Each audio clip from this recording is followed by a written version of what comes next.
Anda masih bersama kami di Breaking News Kompas TV, Saudara.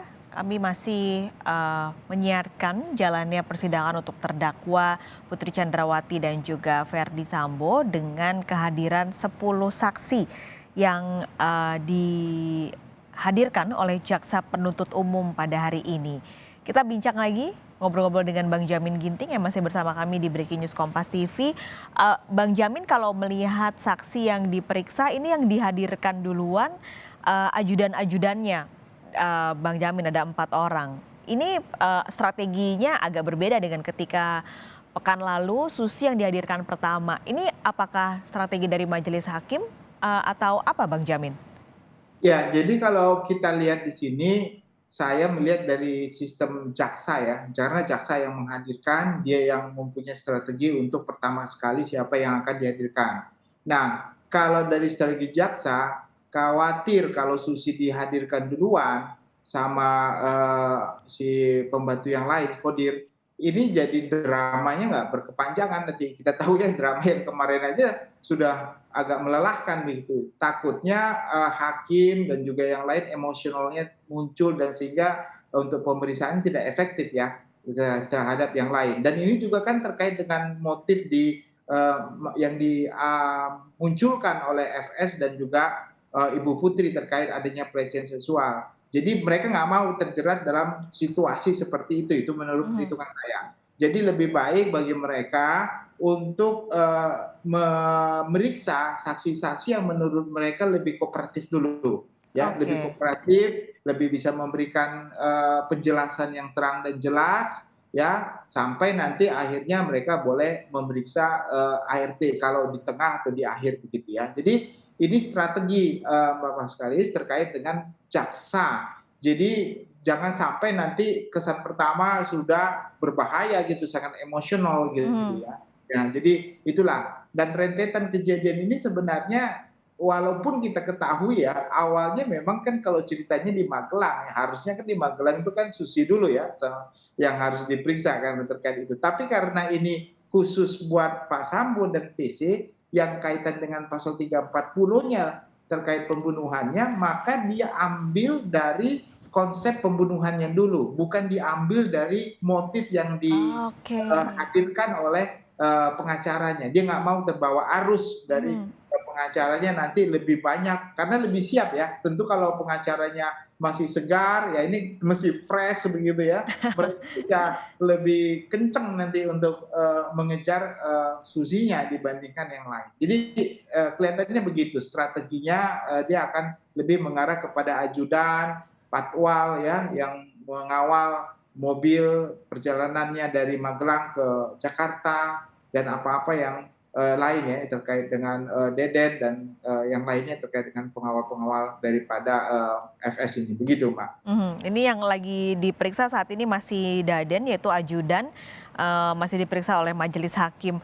Tadi juga sebelum sidang dimulai ketika saksi, dipanggil semua ke dalam, itu ada adegan tiba-tiba Susi nyamperin Putri Chandrawati terus mereka pelukan gitu, Bang. Mungkin mereka juga Ya, tadi kelihatannya Susi juga agak nangis gitu ketika memeluk, Ibu PC. Ini gambarnya kami tampilkan lagi ketika mereka berpelukan, berdua. Lalu juga Susi menghampiri Verdi Sambo lalu cium tangan begitu. Ini malah menunjukkan apa ya, Bang Jamin, saksi dan terdakwa yang begitu dekat begitu. Apalagi ini kita soroti soal Susi yang ketika sidang pekan lalu eee, kesaksiannya berubah-berubah begitu.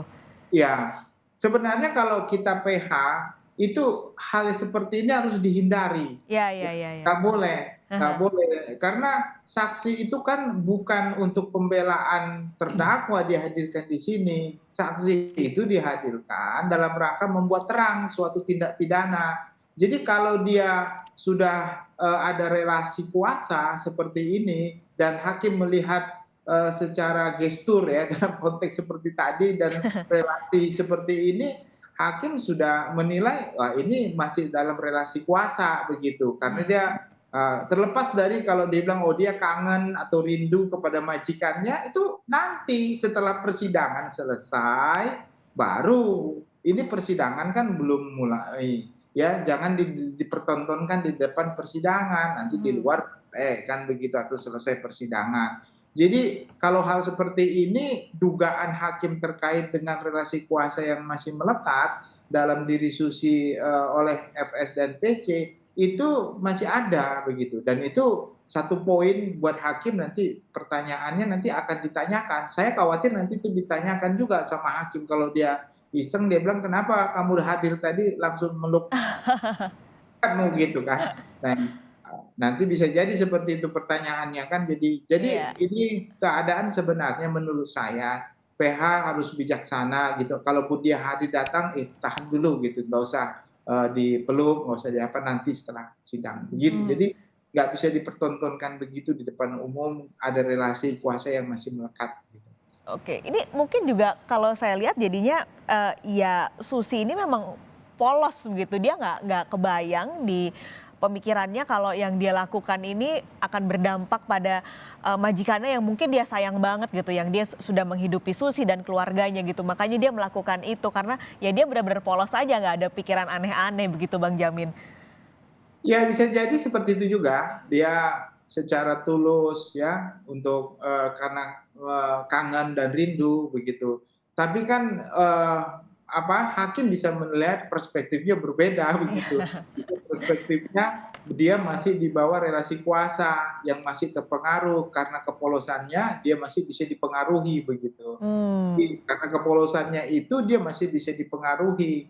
Dan ini makanya tadi saya katakan pertama sekali sebelum sidang, ini sebenarnya drama Susi ini benar-benar yang ditunggu-tunggu ya untuk masyarakat. Apakah dia benar konsistensi, belum memberikan keterangan aja sudah seperti ini begitu loh. Bagaimana nanti dia memberikan keterangan yang objektif gitu terkait dengan apa yang dia lihat, ya apa yang dia dengar.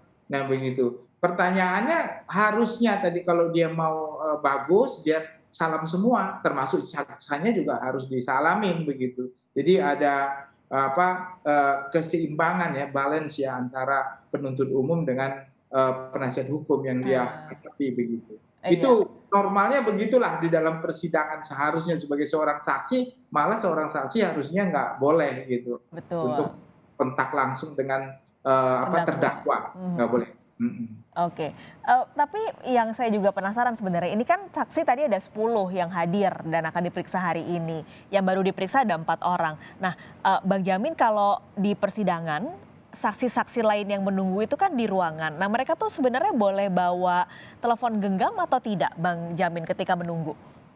Boleh, tidak ada Hmm. larangan. Jadi mereka contohnya ini ada 4 orang, tapi, saksi lain kan tadi saya katakan dikhawatirkan dia terpengaruh Mhm. terhadap saksi yang sedang, berada dalam, pemeriksaan. Dia di luar begitu, di luar. Nah, makanya nggak boleh ada audio yang ditampilkan di luar, karena nanti dia sama aja di luar dan di dalam nggak ada bedanya kan begitu, ada audio kan di luar yang bisa dia dengarkan, dia terpengaruh gitu. Tadi tujuannya supaya tidak terpengaruh. Tapi terpengaruhnya saya katakan tergantung dia. Tapi untuk menjaga terpengaruh tadi, hakim sudah bilang nggak boleh ada audio. Nah, jadi dia bisa di luar ngapain kan, bisa saja ngobrol dengan saksi-saksi yang lain, juga nggak bisa dibatasin kan kalau dia sampai berbicara dengan saksi-saksi yang lain begitu. Jadi memang nggak ada di negara kita ini sistem hukum acara pidana melarang saksi untuk berbicara kalau dia sebelum memberikan keterangan di luar persidangan. Jadi nggak ada larangan tersebut. Yang nggak boleh memberikan keterangan palsu dalam persidangan. Begitu. Itu yang dilarang. Oke. Aturannya begitu ya. Tentu itu nantinya malah ujung-ujungnya bisa, kena pidana itu ya kalau memberikan keterangan palsu dari saksi yang dihadirkan. Ini sebenarnya juga menarik karena ada beberapa saksi yang diperiksa masih bekerja untuk FS dan juga PC begitu, ada kedekatan, ada ketersinggungan dengan terdakwa. Sebenarnya diperlukan nggak sih Bang sejauh sidang ini belum selesai dan masih akan memeriksa saksi, saksi-saksi yang masih ada ketersinggungan dengan terdakwa ini seperti di isolasi terlebih dulu gitu supaya tidak ada pengaruh-pengaruh dari siapapun yang berhubungan dengan terdakwa.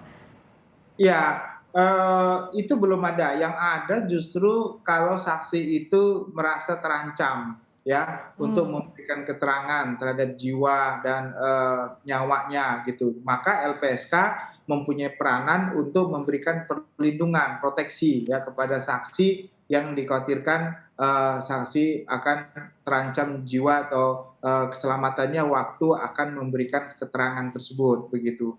Nah, kelihatannya kalau yang lain Susi dan lain-lain ini kan tidak ada ancaman seperti itu, cuma dia kemungkinan bisa dipengaruhi oleh Mhm. relasi kuasa karena dia masih mendapatkan gaji contohnya begitu. Nah, kalau bisa lagi masih mendapatkan gaji, masih mendapatkan pendapatan, sebenarnya dia ya itu dalam konteks ini keterangannya bisa diragukan karena masih ada relasi pekerjaan ya, jadi masih mendapatkan gaji gitu.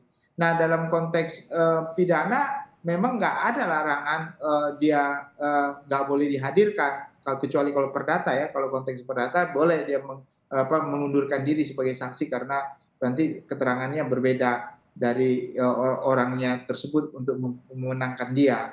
Nah, kalau pidana enggak, karena pidana itu yang dicari adalah kebenaran material begitu. Jadi kalau apa yang dia lihat, apa yang dia dengar, apa yang dia alami boleh menjadi saksi walaupun dia masih mendapatkan penghasilan. Cuma permasalahannya adalah dia pasti ada ketidakindependensinya karena dia secara psikologis nanti dia merasa, wah saya masih bekerja, masa saya mendiskreditkan gitu keluarga yang memberikan saya nafkah begitu. Jadi seharusnya menurut saya, Mbak Fiselis, ini orang harus bisa diperlindungi gitu atau hakim memerintahkan supaya orang ini dalam pengawasan jaksa penuntut umum atau ditempatkan dalam tempat khusus begitu ya, supaya selama persidangan ini dibebankan biaya negara untuk kehidupannya, kehidupan keluarganya, penghasilannya begitu. Nah, itu bisa, tetapi apakah mau nggak gitu ya ibaratnya jaksa atau negara untuk menanggung itu. Yang paling pas memang LPSK, Mbak. Jadi LPSK yang memberikan perlindungan kepada saksi ini supaya tidak berinteraksi begitu. Tapi kelihatannya sampai sekarang hal seperti itu belum ya, belum dilakukan. Mhm. Padahal sebenarnya potensinya cukup besar ya ada pengaruh-pengaruh tersebut. Iya benar. Heeh, oke.